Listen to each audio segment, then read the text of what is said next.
வணக்கம். 5 மணி செய்திகளை வழங்குவதற்காக நான் சிவரஞ்சனி. முதலில் தலைப்புச் செய்திகளை பார்க்கலாம்.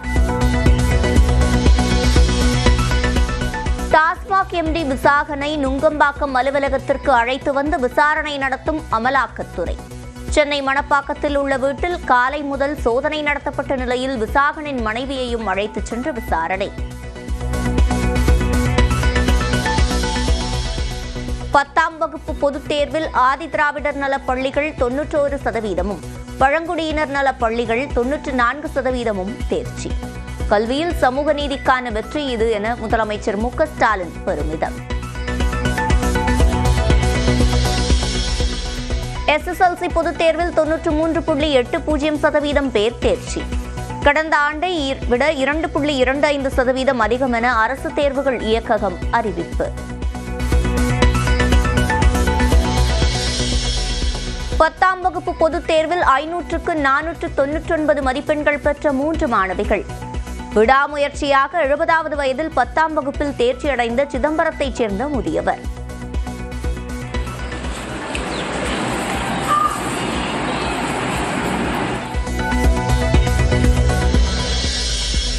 கோடை விடுமுறைக்கு பிறகு ஜூன் 2ஆம் தேதி பள்ளிகளை திறக்க திட்டமிட்டிருப்பதாக அமைச்சர் அன்பில் மகேஷ் பேட்டி. கடும் வெயில் இருந்தால் சூழ்நிலைக்கேற்ப முடிவு செய்யப்படும் என்றும் விளக்கம்.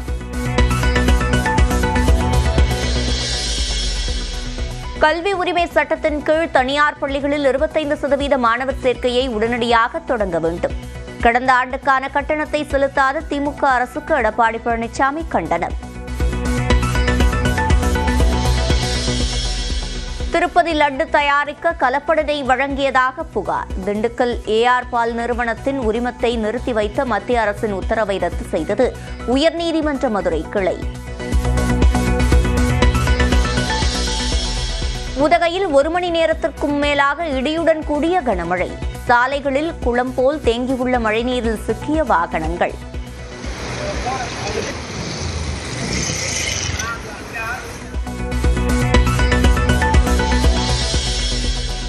கொடைக்கானலில் 1 மணி நேரம் கொட்டி தீர்த்த கோடை மழை.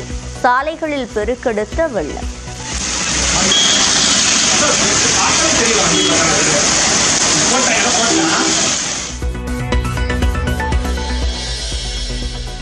வேலூர், ராணிப்பேட்டை, திருவள்ளூர் உள்ளிட்ட 9 மாவட்டங்களில் இன்று கனமழைக்கு வாய்ப்பு. சில இடங்களில் மணிக்கு 40 கிலோமீட்டர் வேகத்தில் காற்றுடன் மழை பெய்யும் என கணிப்பு.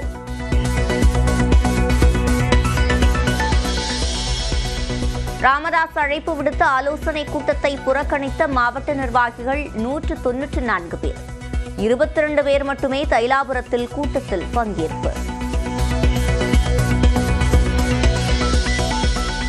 ராமதாசின் ஆலோசனை கூட்டத்தை புறக்கணித்த அன்புமணி.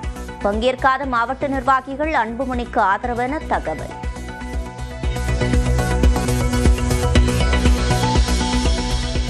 OPS TTV எங்களுடர்கள் நியமிக்க தவிக தலைவர் விஜய் அறிவுறுத்தல்.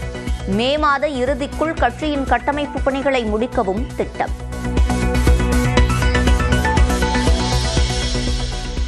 சேலம் மத்திய சிறைக்கு பிஸ்கட்டின் நடுவில் வைத்து கஞ்சாவை மறைத்தெடுத்து வந்தவர் கைது. 80 கிராம் கஞ்சாவை பறிமுதல் செய்து காவல்துறை விசாரணை.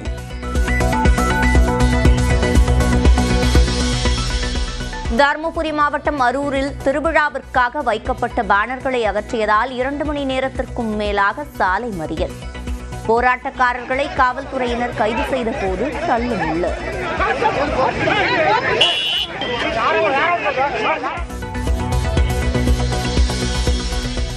கிருஷ்ணகிரி மாவட்டம் சூளகிரி அருகே தேசிய நெடுஞ்சாலையில் ஆம்னி பேருந்துகள் மோதி சாலை விபத்து. 5 கிலோமீட்டர் தூரத்திற்கு அணிவகுத்து நின்ற வாகனங்கள்.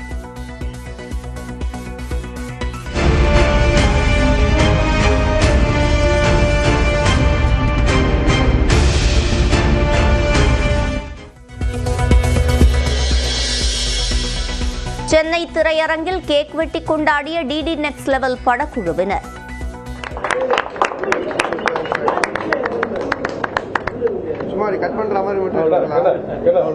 படத்தின் 2.5 மணி நேரமும் என்டர்டைன்மெண்டாக இருக்கும் என நடிகர் சந்தானம் பேட்டி.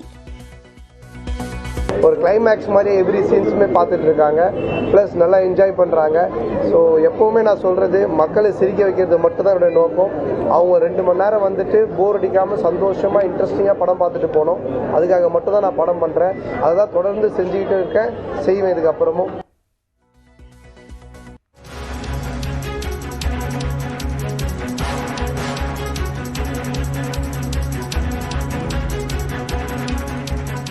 அண்மை செய்தியை பார்த்து வருகிறோம்.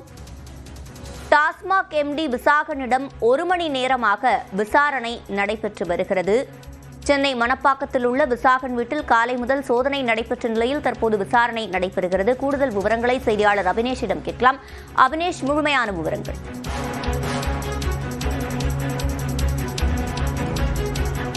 டாஸ்மாக் நிறுவனத்தின் மேலாண் இயக்குனர் விசாங்கன் ஐஏஎஸிடம் நுங்கம்பாக்கத்தில் இருக்கக்கூடிய அமலாக்கத்துறை இயக்குனர் அலுவலகத்தில் வைத்து சுமார் 1 மணி நேரத்திற்கு மேலாக அமலாக்கத்துறை அதிகாரிகள் விசாரணை நடத்தி வராங்க. குறிப்பாக சுமார் 100க்கும் மேற்பட்ட கேள்விகளை அவரிடம் முன்வைத்து இந்த முறைகேடு தொடர்பாக, டாஸ்மாக் நிறுவனத்தின் முறைகேடு தொடர்பாக பல்வேறு கேள்விகளை முன்வைத்து அதை எழுத்துப்பூர்வமாக பதிவு செய்து வருவதாக தகவல்கள் தெரிவிக்கின்றன. குறிப்பாக டாஸ்மாக் நிறுவனத்தில் 1000 கோடி ரூபாய்க்கு வரை முறைகேடு நடந்திருப்பதாக அமலாக்கத்துறை அதிகாரிகள் வழக்கு பதிவு செய்து பல்வேறு கட்டங்களாக இதில் விசாரணையை மேற்கொண்டு வராங்க. கடந்த 1.5 மாதங்களுக்கு முன்பாக சென்னை எழும்பூரில் இருக்கக்கூடிய டாஸ்மாக் நிறுவனத்தினுடைய தலைமை அலுவலகத்துக்கு நேரில் சென்று பல்வேறு இடங்களில் ஆய்வு மேற்கொண்ட நிலையில் விசாங்கன் ஐஏஎஸிடம் அப்போதும் அமலாக்கத்துறை அதிகாரிகள் விசாரணை மேற்கொண்டாங்க. இந்த நிலையில் தான் விசாங்கன் ஐஏஎஸ் அவர்கள் இந்த சம்மனை எதிர்த்து அவர் சென்னை உயர்நீதிமன்றத்தில் ஒரு பெட்டிஷன் தாக்கல் செய்தார். ஆனால் அந்த பெட்டிஷனை சென்னை உயர்நீதிமன்றம் தள்ளுபடி செய்தது. இந்த நிலையில்தான் இன்று காலை 12 இடங்களில், அதாவது விசாங்கன் ஐஏஎஸ் உடைய இல்லம் உள்ளிட்ட 12 இடங்களில் இந்த டாஸ்மாக் முறைகேடு தொடர்பாக அமலாக்கத்துறையினர் காலை முதல் சோதனையில் ஈடுபட்டு வந்தாங்க. மணப்பாக்கத்தில் உள்ள விசாங்கன் ஐஏஎஸ் உடைய இல்லத்தில் சுமார் 8 மணி நேரத்திற்கு மேலாக இந்த விசாரணை என்பது மேற்கொள்ளப்பட்டது. குறிப்பாக அவருடைய மனைவியிடமும் சில விசாரணைகள் மேற்கொள்ளப்பட்ட நிலையில் பிற்பகல் 3 மணி அளவில் அவருடைய இல்லத்திலிருந்து அவர் நுங்கம்பாக்கத்தில் இருக்கக்கூடிய அமலாக்கத்துறை இயக்குநர் அலுவலகத்திற்கு அழைத்து வரப்பட்டார். அப்போது அந்த வாகனத்தில் அவருடைய மனைவியும் அழைத்து வரப்பட்டார். ஆனால் அமலாக்கத்துறை அலுவலகத்திற்கு அவர் மட்டுமே மேலே அழைத்து செல்லப்பட்டிருக்கூடிய நிலையில் மீண்டும் அவருடைய மனைவி அவருடைய இல்லத்திற்கு புறப்பட்டு சென்றிருக்கிறார். சுமார் 1 மணி நேரத்திற்கு மேலாக அவரிடம் மேல் விசாரணைக்காக அழைத்து வரப்பட்டு சுமார் 100க்கும் மேற்பட்ட கேள்விகளை முன்வைத்து விசாரித்து வருவதாக தகவல்கள் தெரிவிக்கின்றன. குறிப்பாக பார் லைசன்ஸ் ஒதுக்கீடு செய்வது, அதே போல டாஸ்மாக் நிறுவனத்தில் பணி டிரான்ஸ்பர் ஒதுக்கீடு உள்ளிட்டவர்களில் முறைகேடு நடந்திருப்பதாக சில தகவல்கள் கிடைத்திருப்பதன் அடிப்படையில் அவரிடம் கேள்விகளை முன்வைத்து விசாரித்து வருவதாக தகவல்கள் தெரிவிக்கின்றன. குறிப்பாக இன்றைக்கு பொறுத்தவரை சுமார் 8 மணி நேரத்திற்கு மேலாக அவருடைய இல்லத்தில் வைத்து விசாரித்ததற்கு பிறகு தற்போது அவர் இங்கே அழைத்து வரப்பட்டிருக்கிறார்.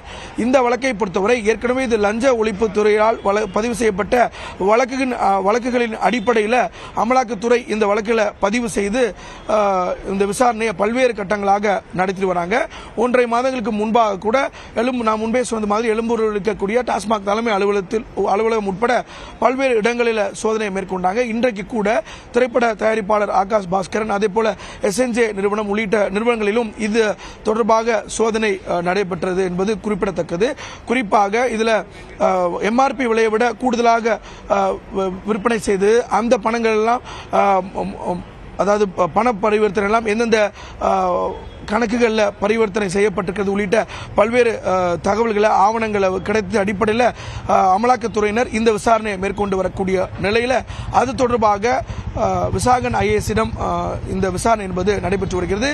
இந்த விசாரணையானது இன்னும் அடுத்த 2 மணி நேரத்திற்கு நீடிக்கும் என்கிற தகவல் கிடைக்கக்கூடிய நிலையில் தொடர்ந்து இந்த வழக்கை தீவிரப்படுத்தி பல்வேறு அடுத்த கட்டமாக நாளையும் இந்த வழக்கில் பல்வேறு இடங்களில் சோதனை செய்ய திட்டத்தையும் அமலாக்கத்துறை அதிகாரிகள் வைத்திருக்கிறாங்க.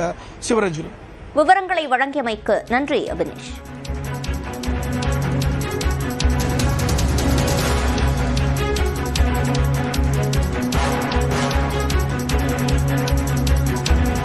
மற்றொரு அண்மை செய்தியை பார்த்து வருகிறோம். டாஸ்மாக் எம்டி விசாகனிடம் தற்போது விசாரணை நடைபெற்று வரும் நிலையில் அவருடைய வீட்டில் 8 மணி நேரத்திற்கும் அதிகமாக சோதனை என்பதும் தொடர்ந்து நடைபெற்று வருகிறது. இது தொடர்பான கூடுதல் விவரங்களை செய்தியாளர் சுபாஷிடம் கேட்கலாம். சுபாஷ், அங்கு நடைபெறும் சோதனையில் ஏதேனும் தகவல்கள் தெரிய வந்திருக்கிறதா?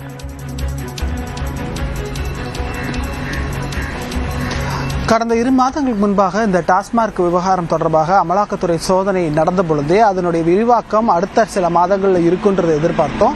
அந்த வகையில் தான் இன்று காலை முதல் பல்வேறு இடங்களில் இந்த அமலாக்கத்துறை சோதனையானது இந்த டாஸ்மாக் விவகாரத்தில் சோதனை மேற்கொண்டு வருகிறது. நம்ம இருக்கக்கூடிய இந்த இடம் விசாகன் டாஸ்மார்க்கினுடைய மேலாண் இயக்குனர் அவருடைய இல்லம். இங்கிருந்து தான் காலையில் 7 மணியிலிருந்து தொடர்ச்சியாக அமலாக்கத்துறை சோதனை நடைபெற்று வருகிறது. 3 மணி அளவில் தான் அவர் இங்கிருந்து நுங்கம்பாக்கம் அலுவலகத்துக்கு அழைத்து சென்று அங்கே விசாரணை நடைபெற்று வருவதாக நமது செய்தியாளர் அபினேஷம் தெரிவித்திருக்கிறார். இங்கே அவருடன் அழைத்து செல்லும் பொழுது அவர் மனைவியும் அமலாக்கத்துறை அழைத்து செல்கின்றது. ஆனால் ஒரு சில மணி நேரங்கள், அதை கரெக்டாக சரியா ஒரு 45 நிமிஷம் கழிச்சு மீண்டும் அவரது மனைவியை அமலாக்கத்துறை அழைத்து வந்து இங்கே வீட்டிலேயே கூட்டிட்டு வந்து விசாரணையும் சோதனையும் நடைபெற்று வருகிறது. காலையிலேயே பதிவு செய்தோம். அவர் மகனிடமும் அமலாக்கத்துறை பல்வேறு கேள்விகளை நடத்தி வருவதாக, நேரடியாக இங்கே இருந்து கேள்விகள் கேட்பதாக சொல்லப்பட்டது. ஏறத்தாழ 7-8 அதிகாரிகள் காலையிலிருந்து சோதனை மேற்கொண்டு வருகிறார்கள். அந்த சோதனையில் பல்வேறு விஷயங்கள் அவங்களுக்கு தெரிய வரும். அது என்னன்றதை இடி முழுவதுமாக முடித்துவிட்ட பிறகுதான், அந்த சோதனையும் விசாரணையும் முழுவதுமாக முடித்துவிட்ட பிறகுதான் நமக்கான விஷயங்கள் என்ன என்பது தெரிய வரும். அதே நேரத்தில் விசாரணையிடம் கேட்கக்கூடிய கேள்விகள் என்ன, அதற்கு அவர் சொல்லக்கூடிய பதில்கள் எந்த வகையில் இருக்கிறது என்பதை தொடர்ந்து அவர் மீண்டும் இங்கே அழைத்து வரப்படுகிறாரா, அல்ல அடுத்த கட்ட நடவடிக்கை இருக்கப் போகிறதா என்பதையும் பார்க்க வேண்டியது இருக்கிறது. சொல்லப்போனால் இன்றும் இந்த சோதனையானது தொடர்ந்து நடைபெறுவதற்கான வாய்ப்பு இருக்கிறது. ஆவணங்கள் அதே போல வேற ஏதேனும் விஷயங்கள் கிடைக்கிறதா என்பது விசாரணையின் இறுதியில் தெரிய வரும். தொடர்ச்சியாக இங்கே விசாகன் அவரது மணப்பாக்கம் இல்லத்தில் சோதனை தொடர்ச்சியாக நடைபெற்று வருகிறது. சிவராஜ், விவரங்களை முழுமையாக வழங்கியமைக்கு நன்றி சுபாஷ்.